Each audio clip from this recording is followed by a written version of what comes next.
Hello, I want to show you something called the randomization test, which is a way of doing a hypothesis test if you want to compare the difference between two means. It's a bit like the t-test, except there's almost no mathematics. It's blindingly obvious how it works, and the assumptions are quite a lot simpler, and in a sense it's more rigorous. So it's very useful, very powerful, so needless to say it is rarely used, which is a pity. Anyway, so what have we got here? The example I want to use is here. We've got 10 exam marks, 5 from females and 5 from males. If you wanted to know who does best in this exam, males or females, the obvious thing to do is to work out the average of the female marks. So if you work out the average of those, that comes to 53.2. Similarly, the male average comes to 58.8. So the males are comfortably more, and if you work out the difference, female minus male, it comes to minus 5.6. Plus 5.6, of course, would mean the females are getting more.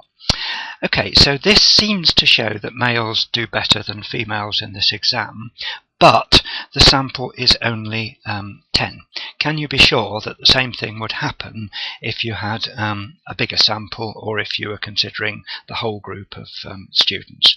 So this is the question that null hypothesis tests are designed to cope with, namely, if you've got a difference or some sort of relationship, how can you be sure that that represents a real difference which applies to the population in general, rather than just a chance effect of the particular sample you happen to have? So, how do we go about it? Well, if the key thing is to be clear about what the chance hypothesis is, the so-called null hypothesis. This, in this case, is the idea that the mark somebody gets in this exam is not affected by their sex. Females and males get the same.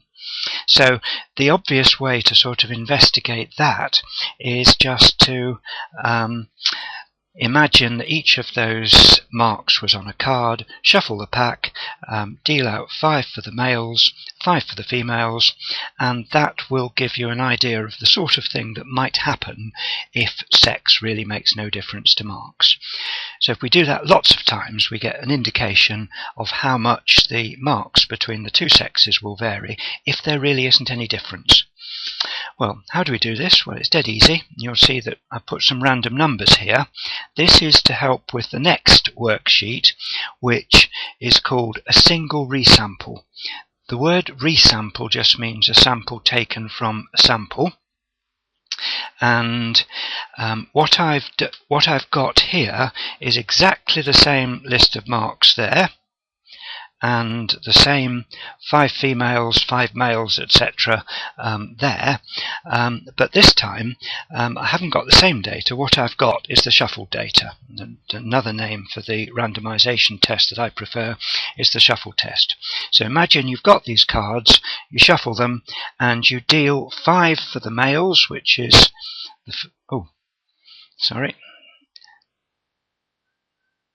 back to the top. You deal 5 for the males, which is the first 5.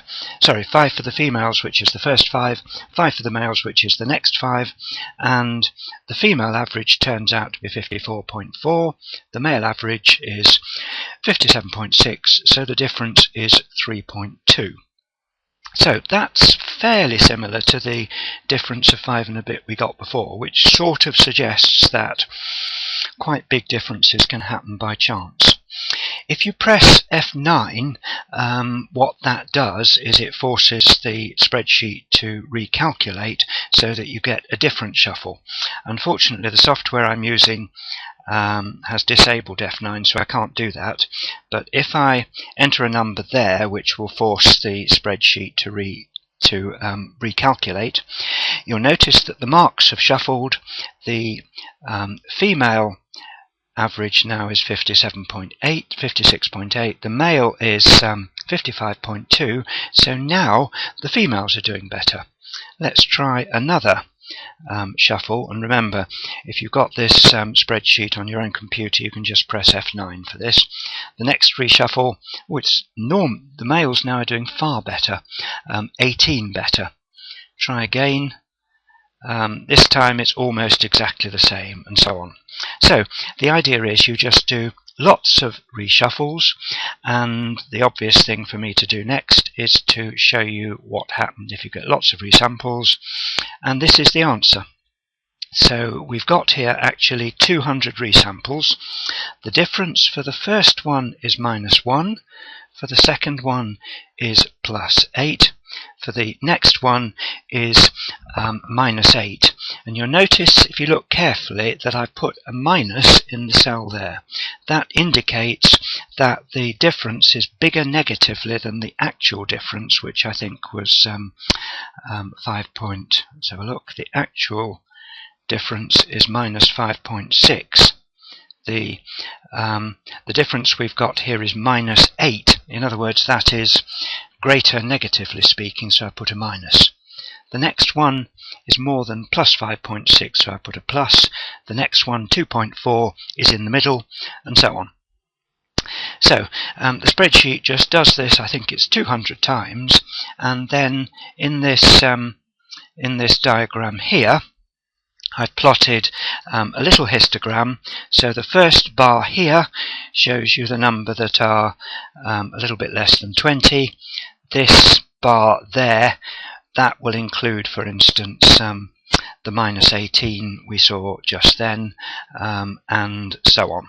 So the histogram, the bars there, show you the pattern of the resamples, and the solid line there is the actual data, -5.6, and that's the sort of mirror image, +5.6. So what this shows is that lots of the resamples, in other words the ones there and there, actually have a bigger difference between males and females than the actual difference we found of 5.6, which suggests, of course, that the difference of 5.6 could easily be a matter of chance. The spreadsheet works them out. In fact, the difference above or equal to 5.6 is 18.5%. Below or equal to is 25%. So the total probability in that tail, as it's called, and that tail comes to where are we? It's gone.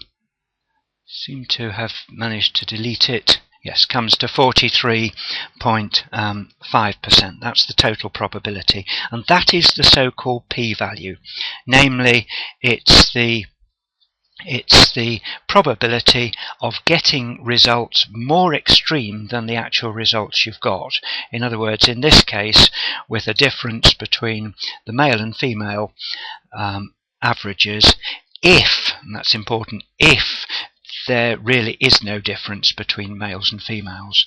In this case, it comes to 43.5%. In other words, it's quite likely, this sort of result is quite likely to happen.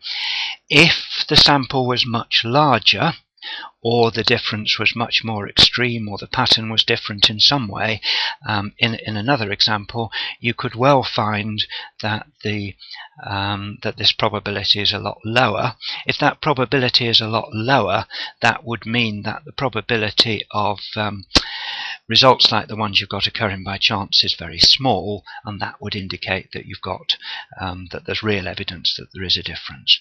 But the conclusion from this is that the difference between the male and female marks is well within the range that would be expected from chance. So P, to use the jargon, the two-tailed p-value is 43.5%, and the result is quite definitely statistically not significant.